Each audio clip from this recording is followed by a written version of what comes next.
I think there can be no honest doubt that the UN has proved an immense disappointment, and it seems to be repeating the errors of the League of Nations. The League of Nations, you may remember, not only did nothing but tried to prevent action in a series of acts of aggression by Japan, by Italy, and finally when Hitler occupied Czechoslovakia and invaded Poland, the League of Nations was totally unable to do anything at all. The UN seems to be maneuvering itself into that position.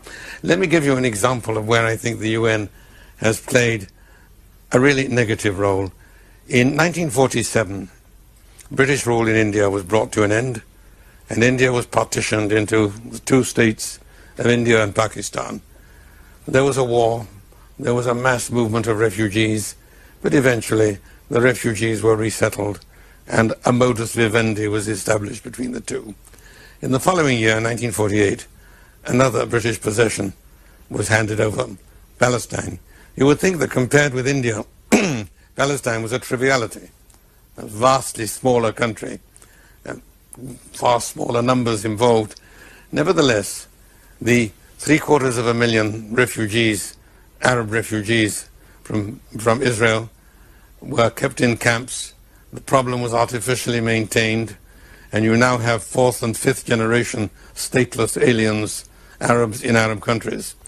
This was all made possible by the United Nations. Fortunately for India and Pakistan, the United Nations was not involved in the partition of India as it was in the partition of Palestine. And that gives us, I think, a rather painful measure of the role of the United Nations. Someone once described it as an organization for the conservation of conflict. Do you see the UN in the next 30 to 50 years? I think it will have to be radically reorganized, or else it will go the way of the League of Nations.